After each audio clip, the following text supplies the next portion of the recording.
Phillips Anglican Church is one of the most historic churches in downtown Charleston. Today, I talk one-on-one with Rector and Senior Pastor Jeffrey Miller about what's going on in the church right now and what's next for the church for this edition of Quintin's Close-Ups. And if you haven't already, subscribe to my YouTube channel and like Quintin's Close-Ups on Facebook. Reverend Jeffrey Miller, welcome back to Quintin's Close-Ups. Thank you. It's great to be back. Oh, I appreciate it greatly. You know, you are the pastor of St. Philip's Anglican Church in downtown Charleston. Let me ask you, what's new, what's now at St. Philip's Church? Yes, well, I mean, lots of things are new at St. Philip's. I think the last time we spoke, it was about 6 years ago. So a lot has transpired in that time. We've got a full staff now, and it's become a very, very busy place over the course of the past almost 7 years now. And in fact, we just finished a major conference, which we hosted at the Charleston Music Hall called Mere Anglicanism, which was on the life and work of C.S. Lewis and how we can learn from him in terms of being more effective in sharing the gospel. So lots going on. It's a busy place right now, but an exciting place. How effective are you about communicating the gospel to people who are these days, as you know, are non-believers? Yeah, well, I mean, it's very challenging, but I think that there is a sense in which as much as things have changed, things have remained the same. People still have needs, and some of those needs, I think, are to find joy in life, and I say joy is distinct from happiness, because happiness is a very fleeting thing. Happiness is an emotion that we all experience, but it depends entirely upon our circumstances if everything's going our way. So I think that one of the ways that we try to do it is simply by showing the relevance of the gospel for their lives today, that the gospel is not just about going to heaven when you die, but there are lots of practical implications for how you live right now. We live in a culture that is so affluent, we have so much, and yet people are still searching for something more. And I'm a firm believer that, as St. Augustine said, our hearts are restless until they find their rest in thee. So, Reverend Miller, in these times and, situations that we're living in, what exactly are people searching for? I think they're searching for any number of things, Quintin. I think they're searching for meaning. I think they're searching for purpose. They're searching for satisfaction. They're searching for joy. They want to know, is this all there is? Is it just about getting the good SAT scores, getting into the good colleges, getting the good degrees so that I can get the good job and make money? And what many people discover is that even when they do that, they're still not satisfied. There is still something missing in their lives. I'm a believer that there is a Christ-shaped void in the middle of everyone's life, and there's only one puzzle piece that's going to fit that. You can have a puzzle piece with 1,000 pieces, and you finish the whole thing, but if there's one piece missing from the center, it doesn't matter. That is an incomplete picture, and you can go out and try to find another puzzle and hammer the piece into place, but there's only one piece that fits.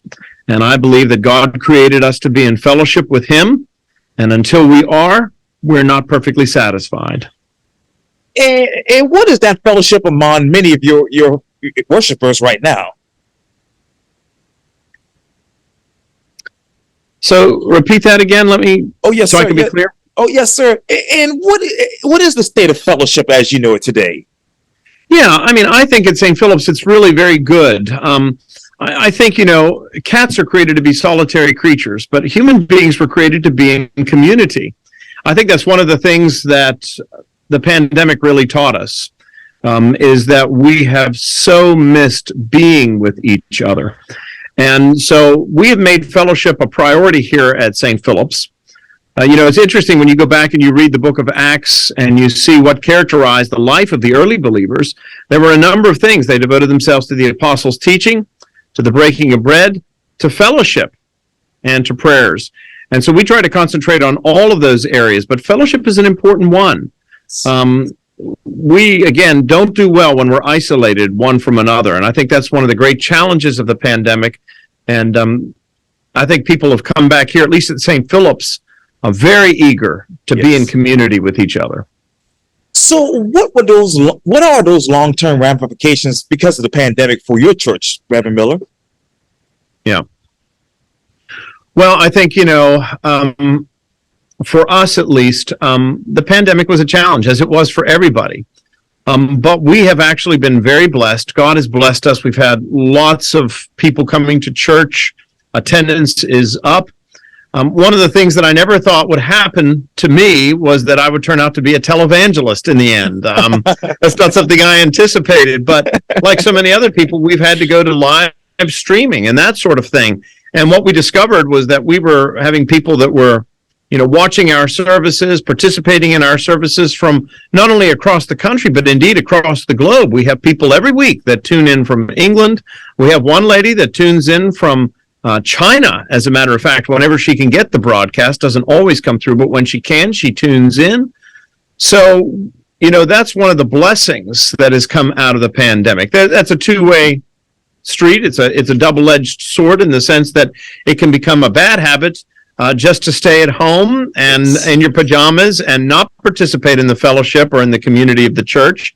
But for many people, I think this has been a lifesaver for them, particularly those who, for health reasons, can't make it to church, or for those who are in parts of the country where there is no real lively congregation. To be able to participate, I think, has been very important. So it's a case where I think God has used even the difficulty of being separated from each other for a good purpose. What has the pandemic also separated people from when it comes to God and Jesus and fellowshipping? Well, I think one of the things we have to remember is that watching church online, as great as that is, it's better than the alternative of not being able to participate at all. It's still not the same thing as being in community. It's not the same thing as being with other human beings.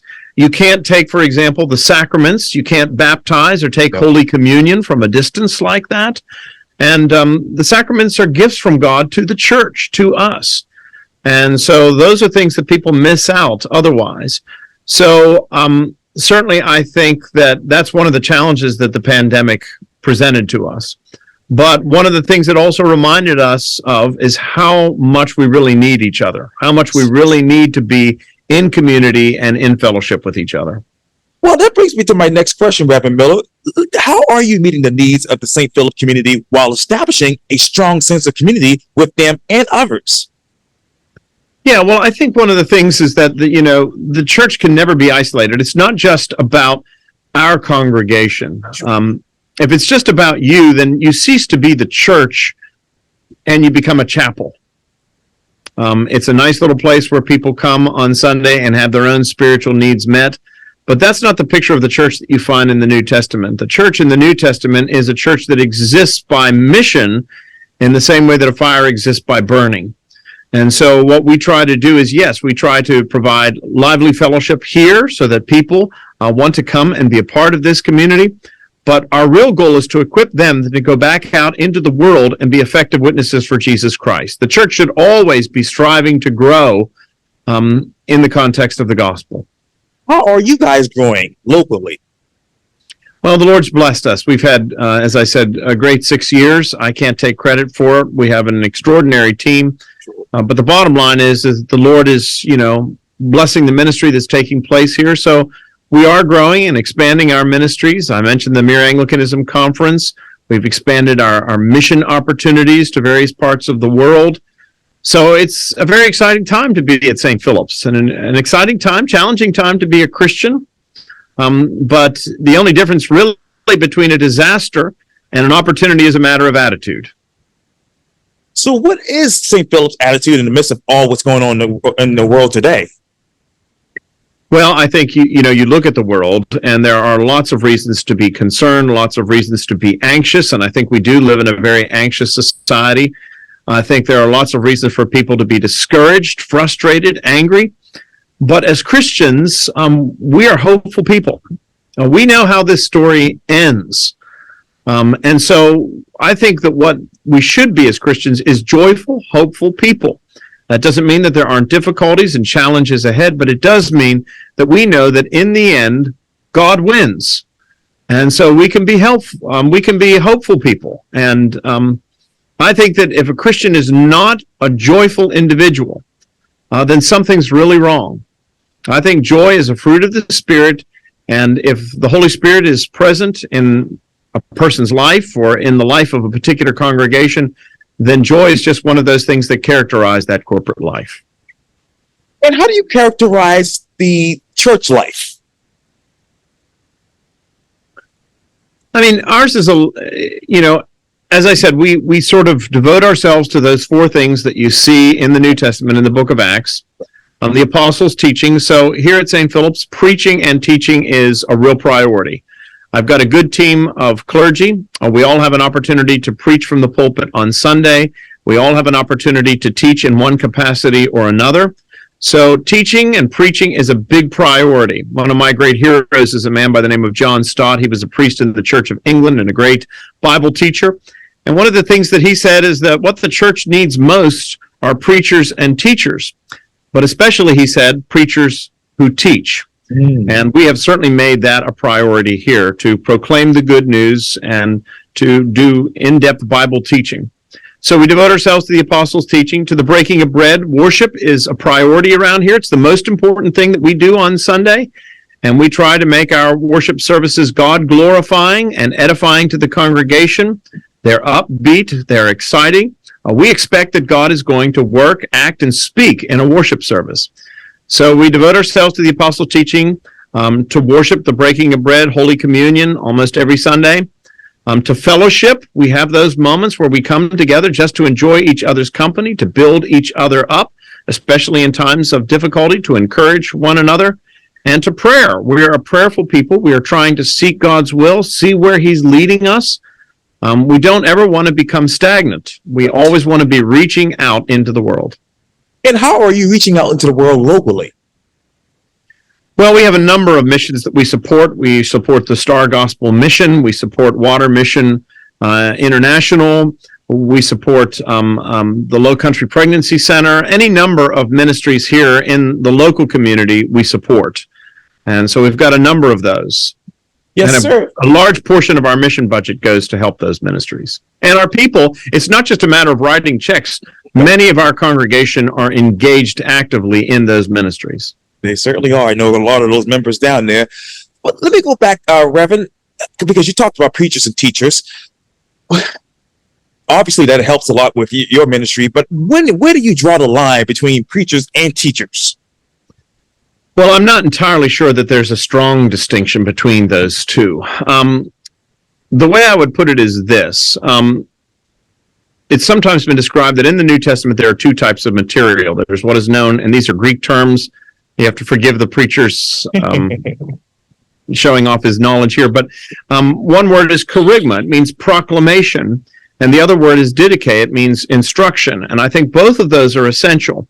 The kerygma is the telling of the good news. It's proclaiming what Jesus Christ has done on our behalf. That He's come into this world, God of God, light of light, very God of very God. That He took on human flesh. That He mounted the arms of the cross to pay for the price of our sin. To rise victoriously and bodily 3 days later.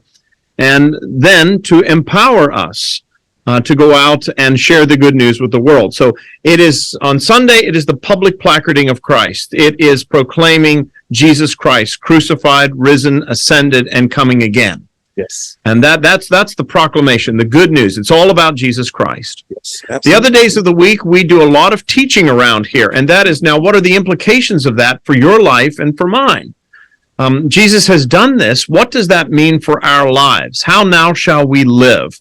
And that's one of the things that we work on throughout the week. So Sunday is a big day in the life of St. Philip's, but it is by no means the only day. We are not shuttered and closed up during the other 6 days of the week. It's a very active place. Yes, it is. Absolutely. I know that very well personally. So what teachings, based on what's going on in the world right now, do you want to teach on? Well, my feeling on it is that, yes, sometimes you have to teach topically. And we have classes that are being offered right now, for example, on how to have a Christian marriage. That's something that everybody that's married ought to be concerned about. And so we try to have classes on that. But I also believe that you don't need my advice. What people come to church to hear is a word from the Lord. And so we always try to center on books of the Bible, working our way through I think that what you find in the New Testament and indeed in the Old Testament are answers to many of life's problems that we face right here and now. So we do that in a systematic way. Otherwise, there's always the danger of meeting people's felt needs as opposed to their real needs. What are their felt needs and what are their real needs right now? Well, I think for many people, felt needs would be just, I need to feel happy. I need to be satisfied. I need to have this experience or that experience. When in fact their real need, the thing that they think they need, but they really need is, they think they have one need here, but their real need is actually to have a relationship with God. That when you have a relationship with God in Christ, everything else begins to fall into place. And so, you know, you can have all the money in the world, and I know many people who do have a great deal of money and yet are still not satisfied.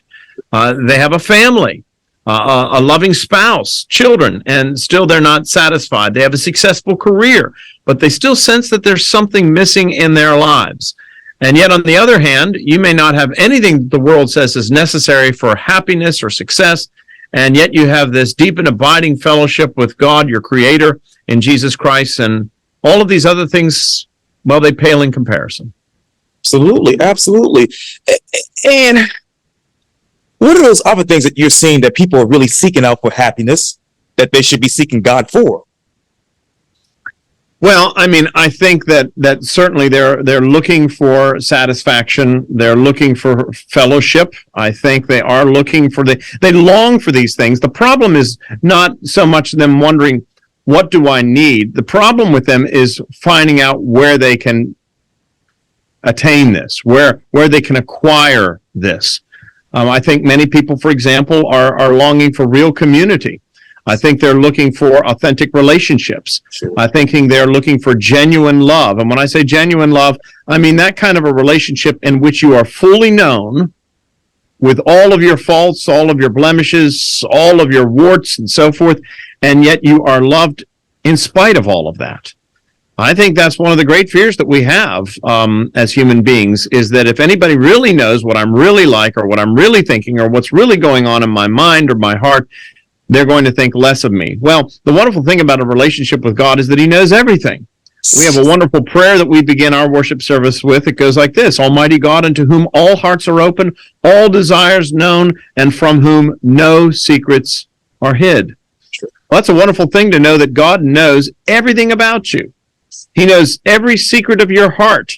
All those things that you keep even from those closest to you for fear that they'll think less of you. God knows all of that, and yet loves you in spite of it. Yes. So to be fully known and fully loved, I think that is one of the greatest needs and one of the greatest desires that we human beings have. But you only find that in a relationship with God. And Rev, you've been at the church now for a couple of years when I came to do an interview with in person. But going back to then and now, how are you fully loved by your congregation?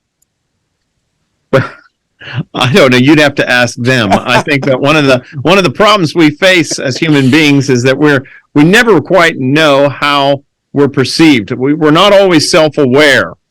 I love my congregation. I will say that. I love them. As to how they feel about me, well, you'd have to ask them. But I think we have a pretty good relationship on the whole. On the whole. And how do you keep building that relationship 5-10 years from now? Well, one of the things is that I think if you're called into the ministry, you really have to love people. You have to love people, and you have to have a passion for the Lord and for the fact that He loved people.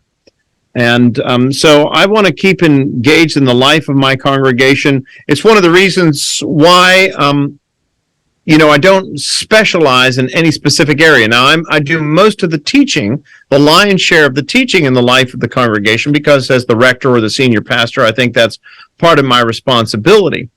But that doesn't mean that I don't do baptisms. It doesn't mean that I don't do weddings. It doesn't mean that I don't do funerals, those major markers in the lives of people where being close to their pastor is so significant. So, I think Christian hospitality is something that is in desperate need these days, and we try to do that. We try to be as hospitable as possible to the stranger and to those who are longtime members alike. Speaking of which, what are those major markers for St. Philip's that is still significant to you in the congregation today? Markers in terms of what? history-wise, what's still significant that still makes St. Philip that unique, loving church that you all describe and obviously, put out there to the world? Yeah, well, I think St. Philip's has had a long history. I mean, obviously, we're the oldest congregation in the city of Charleston, 1680. When you've had a history that long, of course, there have been ups and there have been downs. There are some bright and shining moments. There are some about which, we have reason to be rather ashamed and embarrassed, and perhaps we need to repent. But I think one of the things that's most exciting about St. Philip's is that since 1680, we have been shining the light of Jesus Christ in this community.